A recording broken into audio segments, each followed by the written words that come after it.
공부 열심히 하고 계시죠? 네.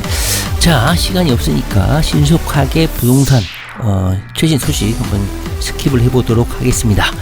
자, 용산 정비창 개발 핫 이슈였죠. 문재인 정부 때는 여기에 임대주택을 왕창 지어버리겠다 이런 도발도 있었지만 결국은 창의적으로 개발이 될 것 같습니다. 자, 보시면 지하, 지상, 공중, 수직을 연결한 용산 정비창 3중 입체 도시로 개발을 하겠다. 3중자가 빠지긴 했는데 여기 보시면 부동산 투자 공부하시는 분들은 상식적으로 좀 알고 계셔야 되는 개발 위치죠. 서울에서 가장 금싸라기 땅이고 청와대도 용산으로 이전한 마당에 용산이 부각이 되고 있습니다. 자, 서울에 남아있는 마지막 금싸라기 땅. 연내 계획 확정 후에 2025년에 착공을 하겠다. 쓰레기가 없는 제로 웨이스트 실험을 통해서 태양광 등 에너지 자급자족 도시를 만들겠다. 우리 이런 그래픽 보면 눈에 확 띄죠. 용산 정비창 부지는 용산역 왼쪽에 있습니다. 앳 국제업무지구고요. 이런 식으로 개발이 된다고 합니다. 여기에다 임대주택을 어떻게 지을 생각을 했는지 지금 생각해보면 아득합니다. 여기 보시면 3중 입체 구조의 국제 업무 복합 도시로 개발이 된다. 국제 업무 복합 도시. 자, 어서운 서울시장은 이 땅을 서울 대개조의 첫 번째 프로젝트로 삼겠다. 서울을 대개조하는데 그 첫 프로젝트 상당히 공을 들이겠다 이 뜻입니다. 용산도로 아래를 지나던 하천을 복원하고 그곳에서부터 지하도시, 지상도시, 공중도시로 이어지는 미래형 입체 복합도시를 건설하겠다는 겁니다. 와, 꿈이 찬란하네요. 기대가 됩니다. 자, 용산에 투자하시는 분들은 용산에 앞으로도 많은 개발이 예정이 되어 있으니까 용산을 좀 눈여겨보셔야 되지 않을까 하는 생각이 듭니다. 자, 굳이 뭐 급하게 마음을 먹으실 필요는 없습니다. 개발 일정을 보면요, 아무리 빨라도 10년 후에 입주를 하겠다.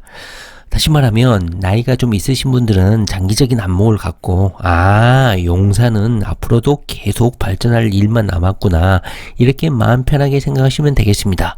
물론 나이가 드신 우리 어르신들, 장인 장모님들은 올해 살 날이 얼마 남지 않았잖아요. 그렇기 때문에 너무 큰 폭을 갖기보다는요, 당장의 수익이라든가 재테크에 관심을 가지시고 30대 40대 이 정도 분들은 용산에 관심을 좀 계속 가지셔야 하지 않을까 하는 생각이 듭니다. 여기 보시면은요, 코레일이 70%, SH공사가 30%를 보유하고 있어서 개발을 늦게 할수록 세금이라든가 이런 보유세 이런 것들이 비용이 계속 추가되고 있기 때문에 코레일이라든가 SH공사도 최대한 빨리 이쪽을 개발하려고 계획을 하고 있다고 합니다. 내년 도시개발구역 지정과 개발계획 고시가 마무리되면 2025년 기반시설의 착공해서 2028년까지 준공하겠다. 2029년부터 분양을 해가지고 10년 정도 2032년까지 해서 이렇게 입주를 할 수 있다. 이렇게 계획을 하고 있는 것 같습니다. 자, 그제도 살펴봤지만 총선이 임박하면서 SOC 사업과 관련해서 예산, 세금 이런 것들을 집중 투자하고 있는 분위기인 것 같습니다. 그제 살펴봤지만 이 예산에서 가장 우선적으로 배정된 SOC 예산은 바로 GTX와 관련된 거, 그 다음에 KTX 조기개통 이런 관련한 내용이었죠. 특히나 GTX 같은 경우는 윤석열 정부가 공을 들이고 있는 교통대책이기 때문에 SOC 예산 중에서도 가장 우선해서 배정을 한 것 같습니다. 여기 보시면 GTX 인천발, KTX 조기개통 해가지고 1조 원 넘게 증액이 됐긴 했지만 그 예산 배정 대상들이 GTX라든가 KTX, 도로망, 지하차도 이런 것 때문에 지하차도 사고가 많이 나잖아요. 이런 것에 편중돼서 예산이 배정이 된 것 같습니다. 여기 보시면 철도 부분 예산이 8조 원을 돌파했고 가장 큰 비중을 차지한다. 경기 파주 운정역과 서울 삼성역, 화성 동탄역을 잇는 GTX A 노선의 조기 개통을 위해서 1,805억 원이 담겼다. 자, 이게 어마어마한 현실입니다. GTX는 내년에 개통이 됩니다. 10년이 걸릴지 20년이 걸릴지 뭐 불투명했었는데요. 벌써 현실이 됐어요. 이렇게 세월이 빠르다니까. 자, 보세요. 2024년에 4월에 수서 동탄 구간이 개통될 예정입니다. 그리고 내년 하반기에는 운종에서 서울역 구간이 운용될 전망이다. 현실이 앞당겨져 왔습니다. 아마 어마어마한 파급력이 있을 겁니다. 엄청난 속도의 GTX가 운행되는 것을 두 눈으로 목격한 사람들은 뒤늦게 투자 대열에 합류를 할 거예요. 그때는 많이 늦죠. 이미 시세가 많이 상승해 있을 겁니다. 지금처럼 많이 침체되어 있고 부동산 경기가 위축되어 있을 때, 지금이라도 늦지 않았습니다. 이미 선수들, 똑똑한 투기 장인 장모님들은 이미 5년 전에 들어갔어요. 그러나 지금 현재 많이 위축된 이 상황도 늦지는 않았다, 이런 생각이 드네요. 자, GTX B 노선과 GTX C 노선에도 할당을 했고, 인천발 KTX, 수원발 KTX 이렇게 투입을 하고 있습니다. 그 다음에 부산 가덕도 신공항, 대구 경북 신공항, 백령도 공항, 울릉도 공항도 있죠. 충남 서산공항에도 공항 건설을 위해서 예산을 배정했다. 특히나 잼버리 사태와 관련해서는 국민들의 분노가 컸죠. 돈이 정말로 허투루 쓰이고 있는 게 아닌가 하는 의구심이 있다 보니까 오늘 보도됐죠. 새만금 개발 계획을 원점에서 재검토하겠다, 이런 파격적인 말을 해가지고 충격에 빠지게 했습니다. 굳이 거론할 필요가 있겠냐마는요, 정권 바뀔 때마다 부침을 거듭했죠. 이 새만금 공사 무려 32년이 걸렸습니다. 32년. 그럼에도 불구하고 아직도 개발이 진행 중입니다. 물론 단군 이래로 엄청나게 대규모 개발이기 때문에 이게 속도를 낸다고 해서 금방 되는 건 아니죠. 문재인 정부 때, 그리고 대선이 있을 때마다 대통령들이 여기 찾아가가지고 개발하겠다, 이런 약속을 많이 하는데, 이번 새만금 스카우트 잼버리 파행을 한번 거치고 나서 부정적인 인식이 좀 많이 생긴 것 같습니다. 그러다 보니까 윤석열 정부에서도 총선, 대선에서는 개발하겠다 이렇게 했지만 다시 재검토를 하겠다는 말을 오늘 내뱉고 말았어요. 그래서 지금 상당히 불안정한 상태입니다. 여기 보시면 32년 만에 비로소 빚본 새만금 기본 계획을 변경하려고 한다 하면서 오늘 속보가 나왔죠. 대선 후보 당시에는 기업이 바글바글한 곳으로 만들겠다, 이렇게 윤석열이 말을 해가지고 기대감을 고조시켰는데, 이번에 오늘이죠. 오늘 갑자기 한덕수 국무총리가 개발 계획을 다시 원점에서 재검토하겠다, 이렇게 말을 해가지고 해당 전라북도 새만금 사업을 추진하고 여기 입주를 예정하고 있는 기업들이 많이 혼란스러워하고 있는 것 같습니다. 자, 여기 보시면 이제 막 기업 유치가 본격화한 시기에 기본 계획을 변경하겠다고 하면은 투자 철회하는 사태가 이어질 수 있지 않겠냐, 이렇게 우려하는 시각이 좀 있다는 것이죠. 불안해하고 있다.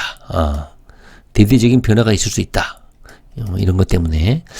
자, 새만금과 관련해서 이미 투자를 그쪽에 토지라든가 하시는 분들이 있을지는 모르겠지만, 제가 기억에 남는 거는 땅 투자와 관련된 내용인데, 이분이 좀 생각이 나네요. 전은규라고, 대박 땅꾼 전은규의 집 없어도 땅을 사라, 당신의 땅을 가져라, 좀 집 팔아서 땅 사라 해가지고 제가 땅에 관심이 있을 때 이분의 책을 좀 많이 읽었는데요. 이분이 가장 많이 투자한 곳이 바로 이 새만금 땅입니다. 새만금은 계속 개발이 예정되어 있고 당군 이래 최대의 개발 사업이기 때문에 땅값은 계속 오를 수밖에 없죠. 그런데 나이가, 이분은 어리셨을 때부터 투자를 했기 때문에 시대 차익을 많이 봤을 겁니다. 그러나 땅은 팔지 않는 이상 수익이 실현되지 않잖아요. 이분이 새만금 쪽에 땅을 많이 가진다고 이렇게 책에서도 많이 썼던데, 수익 실현을 했는지, 땅을 가지고 계시는지, 자식한테 상속을 하실는지 그건 잘 모르겠습니다. 다시 말씀드리면 새만금 개발 계획이 다시 또 혼란 상태에 빠졌다, 이 부분은 알고 계셔야 될 것 같습니다. 땅 투자하시는 분들. 자, 그 다음에 신분당선 연장, 3단계 연장이죠. 그것이 불발이 됐었죠. 경제타당성 검사에서 만족을 시키지 못해가지고 3단계 연장이 불발이 됐습니다. 현재까지는. 그 이유가 무산된 이유가 용산역 신설에 대한 불확실성 때문이 아닌가 하는 분석이 있습니다. 예타에서 탈락을 했고, 정부 입장에서는 GTX 노선과 겹치고, 그 다음에 일각에서는 신사 용산선 2단계 착공이죠. 2단계도 현재로서는 불확실한 상황이다. 이런 상황 때문에 아마 에타에서 탈락한 게 아닌가 이렇게 분석을 하고 있습니다. 자, 이 기사를 보게 되면요, 신분당선 연장과 관련한 다양한 지식을 얻을 수 있습니다. 한번 읽어보시기 바랍니다. 자, 신분당선 연장은 강남구를 관통하는 아주 핵심 연장 사업입니다. 그러다 보니까 이게 에타가 통과를 안 된다고 했을 때 저는 헛웃음이 나왔습니다. 예, 말이 안 되거든요. 여기 이 엄청난 노선이 에타가 안 맞다? 말이 안 되거든요. 그 이유가 바로 2단계 사업이 현재도 지지부진한 상황이라고 합니다. 신분당선 연장 사업 잘 아시죠? 1단계는 이미 개통을 했고요. 2단계는 신사에서 용산 구간이고요. 3단계는 용산에서 고양까지 연장되는 사업 아닙니까? 자, 고배를 마신 3단계 구간은 용산에서 은평구를 거쳐 고양 삼성까지 있는 프로젝트입니다. 이것이 불발된 이유는 2조 원에 달하는 사업비. 제가 어제도 말씀드렸지만 윤석열 정부는 문재인 정부처럼 퍼주기 예산을 사용하지 않겠다, 재정 건전화를 달성하겠다, 재정 사업은 펼치지 않겠다, 이런 말을 계속 반복했기 때문에 예산을 좀 짜게 쓰겠다는 그런 정책 기조에 있거든요. 그러다 보니까 이런 SOC 대규모 국책 사업을 적극적으로 추진하지 않는 것 같아요.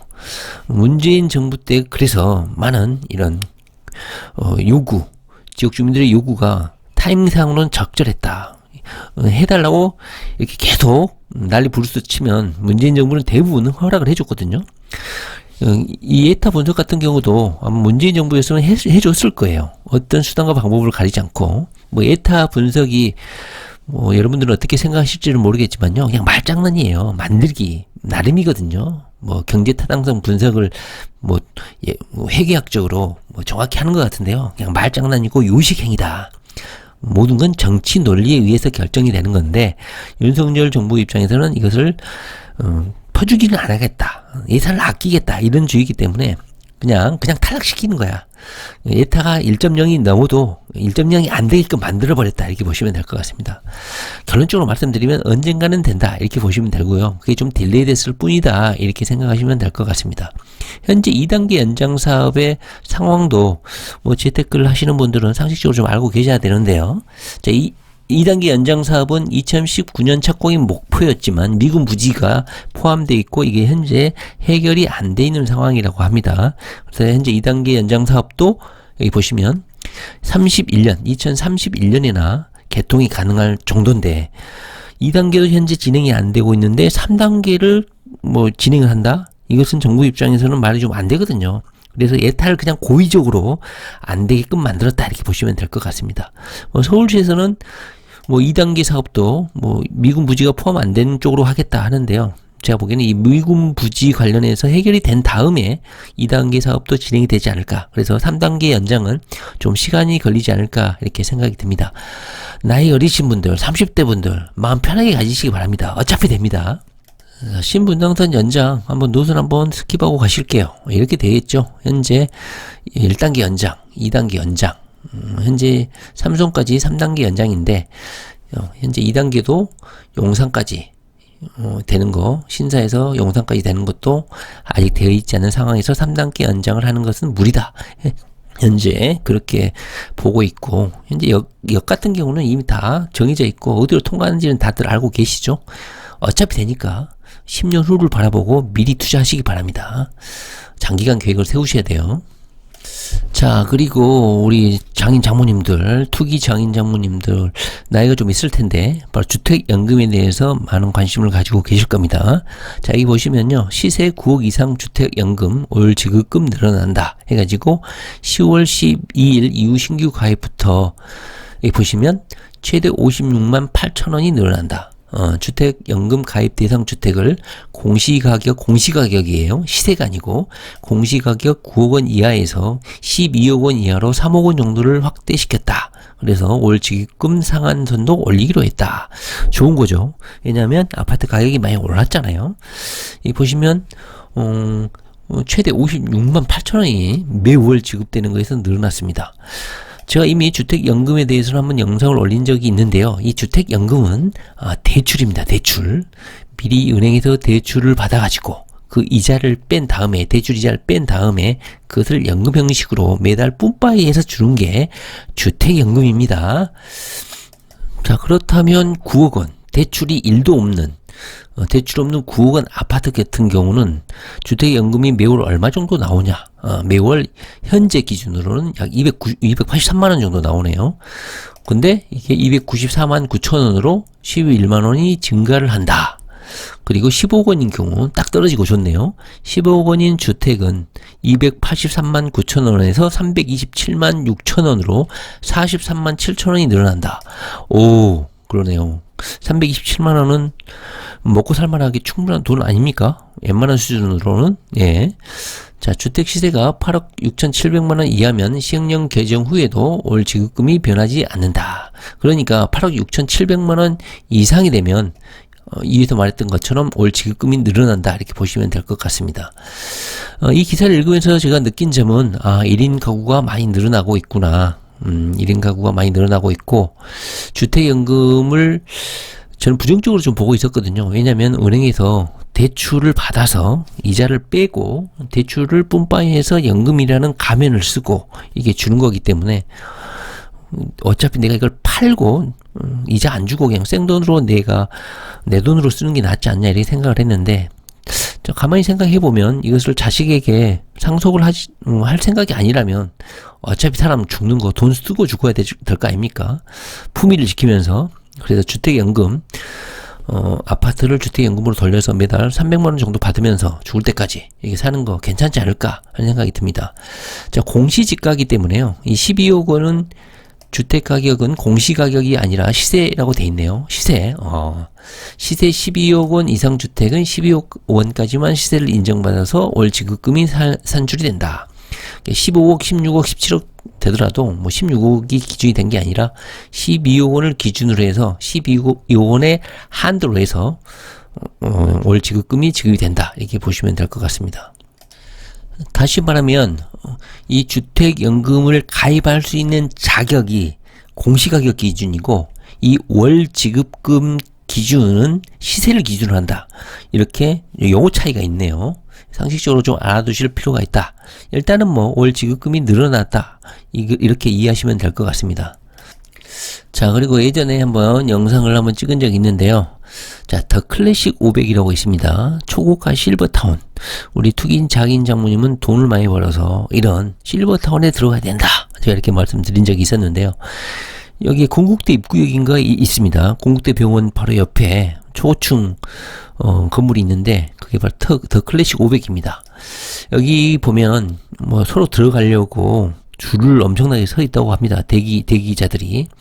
근데 여기가 기존에는 만 60세부터 80세까지 입소가 가능했는데 5세를 줄였다고 합니다. 연령 기준을 만 75세로 변경을 하고, 더 충격적인 거는 아프거나 지병이 생기면 강제 퇴소를 시키려고 한다고 합니다. 그래서 대부분 노인들 같은 경우는 아프기 마련인데 여기 들어가면 건국대병원하고 연결되어 있으니까 즉각 거기서 치료를 받을 수 있기 때문에 뭐 중환자나 이런 경우는 없겠죠. 그러나 늙으면 결국은 병에 걸리기 마련이지 않습니까?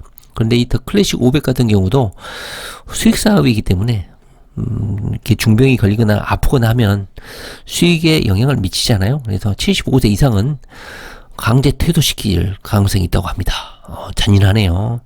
나이 들면 서러운데 이런 거에서도 조금 차별을 받고 있지 않나 하는 생각이 들고요. 더 클래식 500 같은 경우는요, 여기 보시면 보증료가 여기 나와 있네요. 더 클래식 500은 월 이용료와 관리비가 2년간 상향 조정이 됐는데 보증금은 9억 원, 그리고 계약기간은 3년, 월 이용료는 167만원 정도 된다고 합니다. 식대까지 해서 대부분 약 300만원 정도 든다고 하는 것 같아요. 55평 단일평형이고요. 임대보증금 9억 원. 200만원이네요. 300만원이 아니고 약 200만원 정도 하는 것 같고요. 24시간 간호사가 상주하고 건국대 병원의 진료 지원 서비스가 이루어지고 있다. 맞춤식 뭐 문화센터 이런 거 운영을 하고 있습니다. 이게 한번 보시기 바랍니다. 우리 투기 장인 장모님들은 돈 많이 벌어갖고 여기 들어가야 되지 않겠습니까? 근데 나이를 75세로 제한을 하고 있다. 그리고 이런 하이클래스 실버타운들이 우리나라에서도 속속 들어서고 있다고 합니다. 그리고 우리나라 연령별 1인 가구 수를 보게 되면 여기 보시면 70대, 60대, 50대가 엄청나게 많네요. 초고령 사회로 가고 있다는 것을 알 수가 있고, 이런 실버타운이 앞으로도 수익형 사업으로는 전망이 있다, 이렇게 주목을 해볼 수가 있겠죠. 자, 더 클래식 500 이거 상식적으로 좀 알아두실 필요가 있습니다. 왜? 우리가 거기 들어가야 되니까. 하이엔드 실버타운 1입니다. 자, 그리고 어제 블로그에서도 살펴봤지만 88 올림픽 잠실 경기장을 리모델링 공사를 합니다. 자, 잠실 경기장이죠. 이게 상당히 오래된 건데요. 약 40년 동안 운영된 경기장이에요. 공연장으로도 사용되기도 했는데 이것을 전격적으로 리모델링을 해서 2026년 12월까지 공사를 하고 2027년에 다시 재오픈을 한다고 합니다. 이런 식으로 해서 공원으로 나올 수 있게끔 리모델링을 공사를 하고, 거기에다가 생활체육시설이라든가 그 다음에 잠실 학생체육관도 지어가지고 시민들이 이용할 수 있는 그런 체육시설 운동장으로 다시 재개장을 한다고 합니다. 여기에 쓰이는 예산은요, 제가 어제도 말씀드렸지만 눈길이 끄는 것은 이겁니다. 자, 현대차가 강남구 삼성동 GBC 건립을 추진하면 공공기여를 해야 되지 않습니까? 용적률 몇천 %를 올려주는데 서울시에 어느 정도 이바지를 해야 되지 않냐 하면서 그 돈을 대라. 대신에 그 돈으로 이 잠실 종합운동장을 리모델링을 해달라, 이렇게 서울시가 삥 뜯은 거죠. 그래서 현대건설이 맡아가지고 리모델링 사업을 진행을 합니다. 몇백억 들겠죠. 대신 현대그룹은 삼성동 GBC 건물을 갖게 됩니다. 몇백 층짜리. 물론 몇백 층을 짓진 않겠지만 70 몇 층짜리를 2개 동, 3개 등을 진다고 현재는 구상안이 나왔긴 했죠. 자, 그 다음에 엄청나게 중요한 소식이라고 저는 생각을 합니다. 자, 목동이 현재 재건축 열풍이 불어닥치고 있고, 재건축 속도도 상당히 빠릅니다. 자, 그 중에서 6단지 소식입니다. 자, 목동을 디자인 특화 도시로 만들겠다. 현재 우리 서울시장 오세훈 천재죠, 천재. 오세훈 서울시장은 서울을 디자인 도시로 만들려고 심혈을 기울이고 있습니다.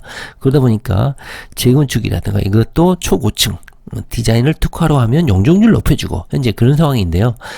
목동 재건축에서 특히 6단지를 50층 2300가구로 변신을 시킨다고 합니다.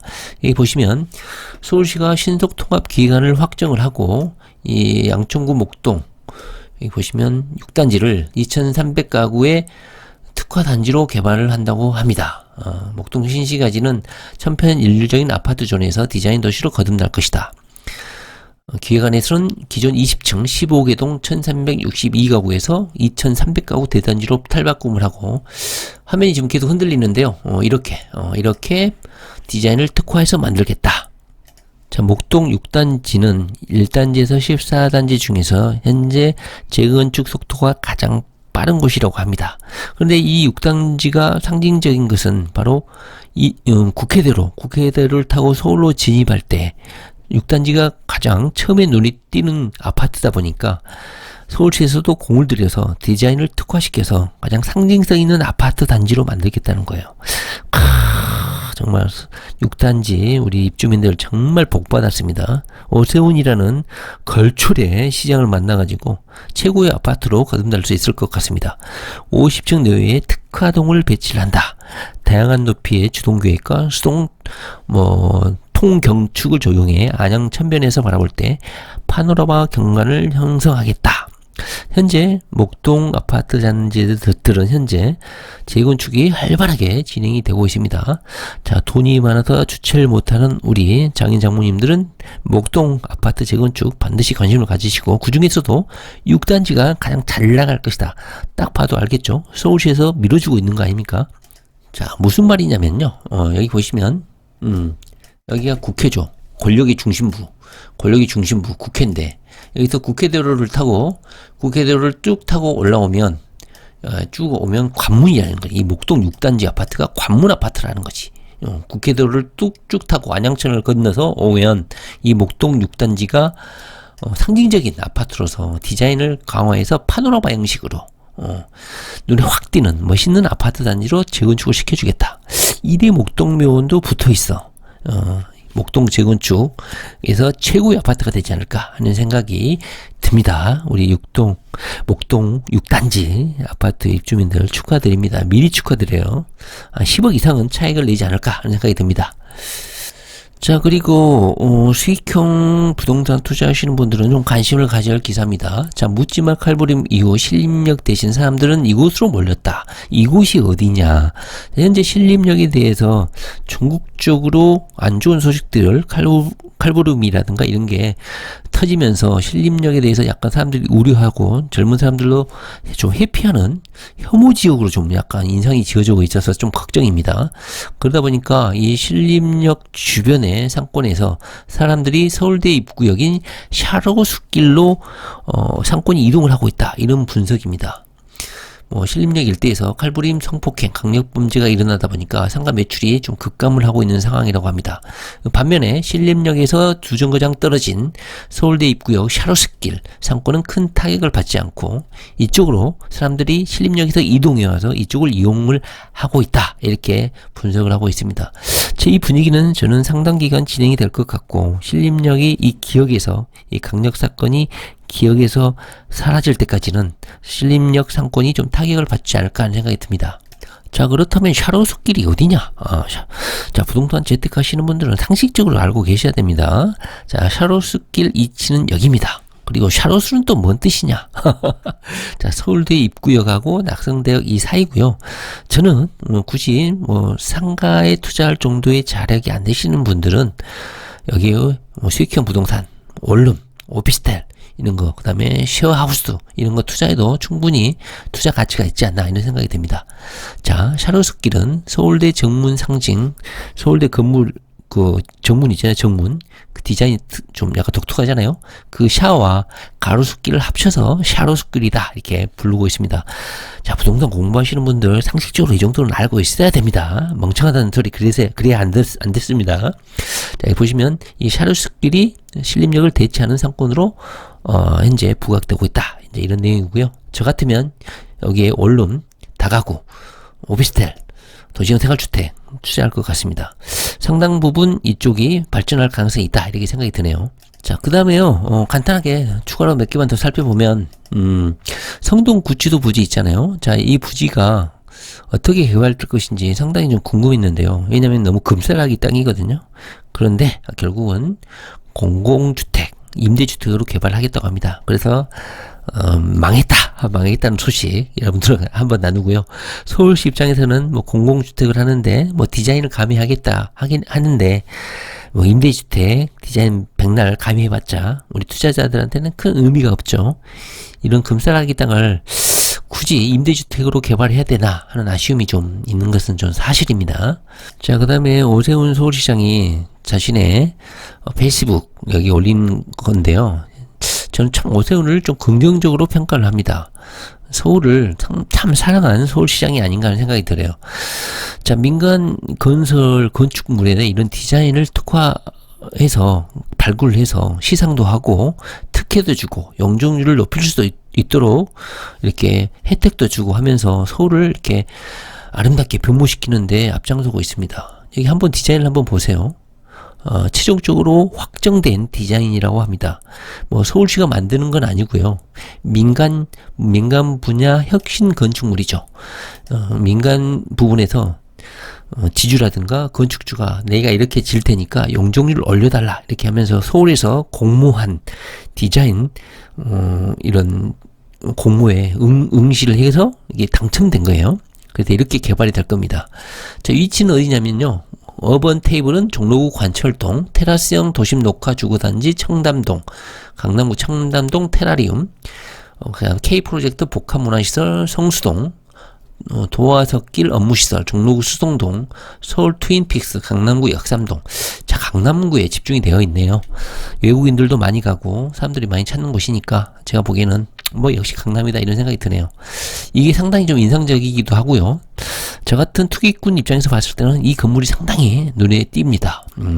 멋있다 이런 생각이 들고요. 강남이네요. 강남. 서울 트윈픽스네요. 서울 트윈픽스.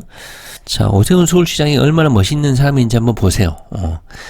오세훈 서울시장은 자신의 유튜브 채널을 통해서 10년 전 디자인 서울을 추진하면서 혁신 건축물을 목표로 용적률 인센티브를 줬다. 이런 건축물을 지으면 건축비가 많이 들겠죠. 당연히 디자인을 멋있게 지어야 되니까 1.5배 정도 더 들어가는데 대신에 자신이 높이 제한을 풀어주고 용적률도 높여주고 해가지고 수지 타당성 이익을 부여하고 대신 한번 멋있게 지어봐라 이런 거죠. 자, 건축물이 100개를 지으면 100개가 다 멋있을 필요는 없다. 이렇게 두세 개만 멋있게 지어도 서울이 심심하지는 않을 것이다. 사람들이 이것을 보고 입가에 미소를 지으면 펀시티 재밌는 서울이 되지 않겠냐. 자, 이런 열린 멋있는 사고방식을 가지고 있는 서울시장이라는 게 참 마음에 듭니다. 네, 자, 오세훈 서울시장 대통령 돼야겠죠. 자, 마지막으로요, 가시거리로 사기치는 방법 한번 말씀드리겠습니다. 사기를 어떻게 치냐. 여기 보시면 최근에 내가 어디에 칼부림하겠다 하면서 경찰 신분 계정 블라인드 앱이죠. 블라인드 앱. 블라인드 의사 계정 팝니다. 가격은 200만 원입니다. 이거 이렇게 해가지고 경찰을 사칭한 앱이죠. 여기에 블라인드 같은 경우는 뭐 그 직장에 이메일 계정을 인증해야지만이 가입할 수 있기 때문에 뭐 실질적으로 그 직업하고 본인이 매칭이 돼서 상당히 신뢰성이 높은 그런 사이트죠. 근데 이것을 사고 파는 계정이 있다는 겁니다. 이번 칼부림 같은 경우도 경찰이 감히 칼부림을 예고한다고 해가지고 많이 문제가 됐고 검찰이나 윤석열 정부가 강력하게 단속하는 바람에 말이 블라인드고 익명이고 했지만 결국은 바로 잡혔죠. 어떻게 잡았는지는 뭐 경찰서에서는 알려줄 수 없다 이렇게 입장을 표명했고요. 자, 그렇다면 이 30대 남성이 어떻게 계정을 얻었냐. 이 블라인드 계정을 사고 팔 수 있다고 합니다. 2만원에서 10만원이고 전문직 같은 경우 의사 같은 경우는 200만원 300만원 정도의 이 메일 계정이 거래가 되고 있다고 합니다. 계정을 팔아본 사람이 10% 정도가 넘는다고 해요. 그렇기 때문에 이 블라인드가 직장을 인증해야 되긴 하지만 그렇게 100% 신뢰성이 있는 것은 아니다. 이렇게 보시면 될 것 같아요. 자, 이렇게 계정을 사고 팔아서 그러면 어디 이용을 하냐? 대부분 사기를 치거나 강간, 유부남 유부녀 꼬시는데 키와 나이 직업을 속여가지고 여자 꼬셔서 성관계하는 거, 이성 유혹하는데 이런 데 써먹고 있다는 겁니다. 자, 이 블라인드 앱을 통해서 사기치실 분들 잘 보시기 바랍니다. 어떻게 사기를 치는지. 자, 이거 보시면요, 이 블라인드 앱을 통해서 계정을 이메일을 인증을 했잖아요. 그럼 사람들이 직업이 의사구나, 너 변호사구나, 경찰서 경찰관이구나, 또는 뭐 정부기관의 누구구나, 공공기관에 누구 다니는 누구구나, 이렇게 대부분 신뢰를 한다는 것이죠. 자, 이걸 이용해서 여성들을 유혹해서 꼬셔가지고, 여성들도 이런 직업, 전문직에 또 약하잖아. 무시하는 건 아니지만, 뭐 실상은 또 그렇잖아요. 그래서 또 이렇게 해가지고 꼬셔가지고 이런 성범죄 저지르는, 그 다음에 또 돈을 빌리거나 이런 데 악용을 하고 있다. 그러니까 사기치실 분들은 이 블라인드 앱 적절히 좀 활용하시라. 그리고 반대편에서는 너무 믿지 말라. 이 부분을 말씀드려 봅니다. 자, 오늘은요, 부동산 관련한 최근 트렌드 이슈, 뭐가 이슈가 되고 있고 부각이 되고 있는지 신속하게 한번 살펴봤습니다. 네, 부동산 공부 열심히 하시기 바랍니다. 네, 감사합니다.